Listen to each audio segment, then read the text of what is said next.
आज के इस वीडियो में आप सभी विद्यार्थियों का स्वागत है। जैसा कि कुछ विद्यार्थियों ने मेरे को कमेंट किया कि जो diploma in special education IDD के सभी कुछ विद्यार्थी हैं जिन्होंने मेरे को कमेंट करके मैसेज किया कि सर क्वेश्चन नंबर सेकंड का एक बार क्वेश्चन पेपर बना दें।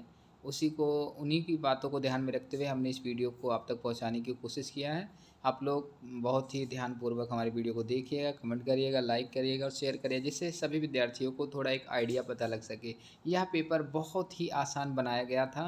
अगर आप थोड़ी-सी पढ़ाई करेंगे तो मैं ये सोचता हूँ कि आपको हर एक क्वेश्चन के आंसर बहुत ही आसानी से लिख सकते हैं। चलिए हम अपनी बात को बिना लंबा किए हुए जो है जल्द से जल्द अपनी सारी बातें इस वीडियो के माध्यम से बताएँगे। जैसा कि ऑन स्क्रीन आपको दिखाई दे रहा है, diploma in special education intellectual developmental disability first year, paper code है 01 IDD 2 टाइम्स C।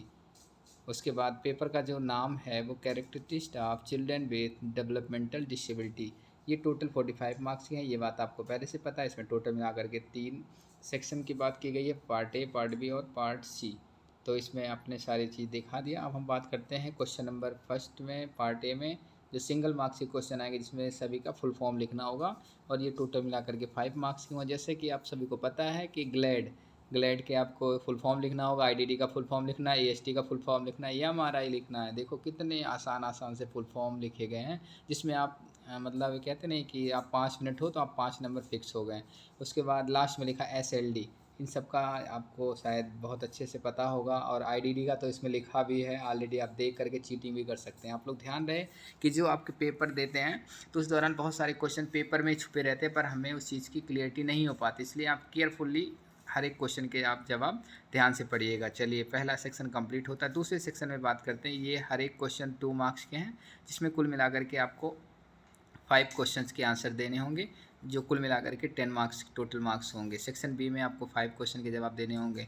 इसमें पहला क्वेश्चन पूछा गया, विकासात्मक अक्षमता को परिभाषित करें, यानी कि डिफाइंड डेवलपमेंटल डिसेबिलिटी।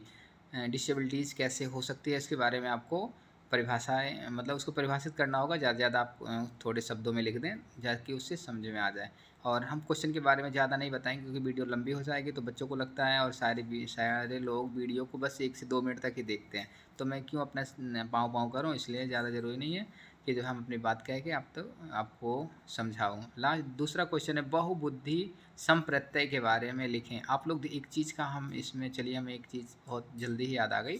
मैं आपको बताऊँ, हमेशा क्वेश्चन में जो इंग्लिश लिखा रहेगा उसके बारे में ही आप समझिएगा। हिंदी वाले थोड़ा-सा कन्फ्यूज़न बने रहते हैं, इसलिए आप लोग कोशिश करिएगा कि इंग्लिश में जो लिखे हुए क्वेश्चंस होते हैं, वो आप अच्छे से समझिएगा, क्योंकि हिंदी आपका सिलेबस नहीं है। सिलेबस में आपके इंग्लिश ही लिखे रहते हैं, तो इंग्लिश आप लोग पढ़े रहते हैं, तो आप लोगों को आसानी से उसके बारे में समझ आ सकती है, लेकिन हिंदी के बारे में कई बार कन्फ्यूज़न बनी रहती है, तो आप लोग प्रायोरिटी दीजिएगा इंग्लिश को। हम क्वेश्चन नंबर 2 की बात करते हैं, right the concept of multiple intelligence, यानी कि बहुबुद्धि सिद्धांत। बहुबुद्धि क्या है, यानी कि मल्टीपल इंटेलिजेंस क्या है, उसका कॉन्सेप्ट क्या है, उसके बारे में आपको लिखना होगा। क्वेश्चन नंबर 3 है, हम इसके आंसर इसलिए नहीं बता रहे क्योंकि जो हमारा ये वीडियो बहुत ज़्यादा लंबा खिंच जाएगा, इसलिए इसके आंसर नहीं बता रहे, क्योंकि अगर सॉल्व करेंगे तो थोड़ा हमें वक्त लग जाएगा आपको समझाने में। बस हम नॉर्मली बता दे रहे हैं कि क्वेश्चन ये है और इसके आंसर में थोड़ा बहुत ही आपको लिखना होगा। क्वेश्चन नंबर 3 है, शालीनता की सामान्य विशेषताओं के बारे में बताया दें कि right about the common characteristics of autism, यानी ऑटिज्म बच्चे होते हैं उनके बारे में कॉमन जो आपको जो विशेषताएं होते, जैसे कि सबसे पहला पॉइंट होता है आई कांटेक्ट पुअर होता है इन बच्चों की, और रिपीटेशन की सबसे ज़्यादा प्रॉब्लम होती है ऑटिज्म बच्चों की। और आई कांटेक्ट पुअर होना और सोशलाइजेशन की कमी और स्पीच की, कई बच्चों में स्पीच होती है लेकिन कुछ बच्चों में कम स्पीच डेवलप हो पाता है। ये सारी हमारी सामान्य इसकी विशेषताएं होती है। तो आपको 5 पॉइंट लिख देंगे। पहला पॉइंट लिखेंगे आई कांटेक्ट पुअर होती है, और आई हैंड कोऑर्डिनेशन कई बार उन बच्चों का नुकसान मतलब कम होता है, स्पीच की प्रॉब्लम होती है, सोशलाइजेशन की कमी होती है, और जो है सेल्फ, यानी कि अपनी बात को कहने में उनको हेजिटेशन होती है। हेजिटेशन क्या, उन्हें पता ही नहीं क्या बोलना है क्या नहीं करना है, तो ये सारी उसकी कैरेक्टरिस्टिक्स होती है। उसके बाद क्वेश्चन नंबर 4 की बात करते हैं, बौद्धिक दिव्यांगता को मनोविज्ञान दृष्टिकोण पर आधारित वर्गीकरण करें, यानी कि how to classify the intellectual disability based on psychology approaches. क्या होती है इसके बारे में आपको डिफाइन करना होगा, आपको 2 मार्क्स मिल जाएंगे। उसके बाद नेक्स्ट है, डिसलेक्सिया क्या है, व्हाट इज डिसग्राफिया। जैसे इसमें लर्निंग डिसेबिलिटी में होती है dysgraphia, dyscalculia, dyslexia, dysgraphia, dysphagia और डिस्ग्राफिया, ये हमारी भाषा विकास के संदर्भ में होता है। तो आप लोग ये सारी को पढ़ लें, ज़रूर पढ़ लेना, क्योंकि डिसलेक्सिया, डिस्ग्राफिया, डिसकैलकुलिया ये सारे क्वेश्चन में आपके बार बार आते हैं, तो इस पर आप ध्यान से पढ़ लीजिएगा।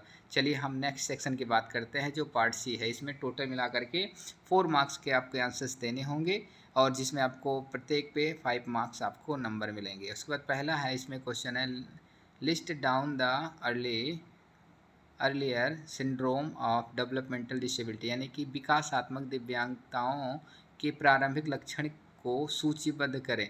इसके बारे में आपको लिखना होगा। इसका नेक्स्ट पॉइंट है, सीखने की शैलियों में बुनियादी सिद्धांतों का वर्णन कीजिए, यानी describe the basic principle of learning styles, यानी कि हम सीखने का, यानी कि कौन कौन से स्तर होते हैं। कई बार हमने लास्ट टाइम वाइवा हुआ बच्चों का, तो क्वेश्चन में हमने बार बार किया कि सीखने की जो प्रिंसिपल्स ऑफ लर्निंग स्टाइल क्या क्या होते हैं, हम किस तरह से सीखते हैं, तो उसके बारे में आपको एक बार लिख लेना होगा, जिससे आपको आसानी से नंबर मिल जाए। देखिए इसमें बार बार क्वेश्चन को कितने अच्छे से पूछा जा रहा है, आप लोग घबराने की आवश्यकता नहीं है। बस आपको आवश्यकता है कि हर एक पॉइंट को, हर एक यूनिट को आप अच्छे से अध्ययन करें।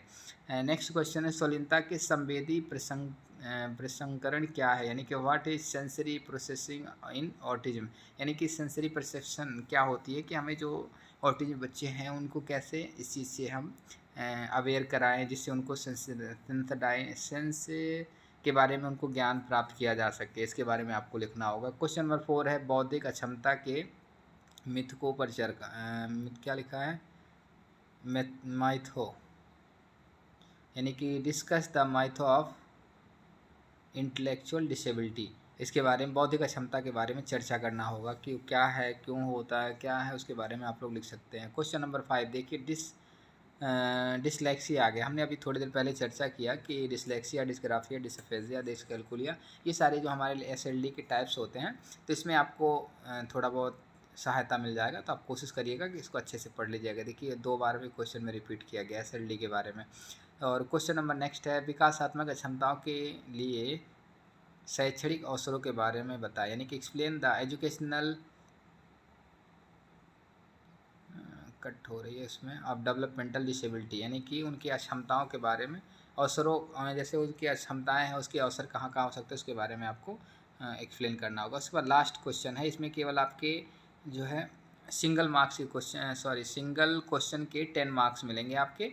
तो आपको एक लॉन्ग क्वेश्चन समझ सकते हैं, इसको कहा गया है ना कि answer any one question carry 10 marks each ऐसे टाइप्स, यानी लॉन्ग क्वेश्चन है। तो आप लोग कोशिश करिएगा कि इसी तरह से आपके सारे क्वेश्चन आएंगे। इसमें हस्तक्षेप और सहायक सेवाओं के लिए प्रारंभिक पहचान और उसके रेफर की व्याख्या कीजिए, सपोर्ट सर्विसेज, यानी कि हम अर्ली इंटरवेंशन के लिए क्या क्या उपयोग करते हैं उसके बारे में लिखना है। क्वेश्चन नंबर लास्ट में 2 ऑप्शन देते हैं, जो आपको अच्छे से समझ आए उसको आप लिख सकते हैं। बौद्धिक विकलांगता और उनकी सीखने की विशेषताओं को परिभाषित करें। तो कुछ देखो, इसमें क्वेश्चन में छोटा सा लिखा गया, लेकिन आपको पूरा एक्सप्लेन करना होगा, इसकी कैरेक्टरिस्टिक्स, रीजन्स, और हर एक चीज़ की आपको एक्सप्लेन करना होगा। डेफिनेशन, रीजन, बहुत सारी होती है। तो आप लोग को एक मॉडल पता लग गया होगा कि हमें क्वेश्चन कैसे आते हैं और किस तरह से हमें क्वेश्चन के जवाब लिखना है। जवाब लिखने के लिए तो आप सक्षम हैं किस तरह लिखना है, पर ध्यान रहे कि क्वेश्चन के दौरान आप अच्छे से राइटिंग में, सुंदर राइटिंग भी लिखें और सही सही लिखने का कोशिश करें और प्रयास करें। चलिए मैं आशा करता हूँ आपको इस वीडियो के माध्यम से थोड़ा बहुत आइडिया मिल गया होगा। कुछ हमारे जो सब्सक्राइबर हैं उनको और आवश्यकता होगी तो हम दूसरे वीडियो बना देंगे। फिलहाल आज के लिए बस इतना। चलिए फिर मिलते हैं नई वीडियो के साथ, तब तक सभी को बहुत बहुत धन्यवाद कि आप लोगों ने हमारी वीडियो को सपोर्ट किया।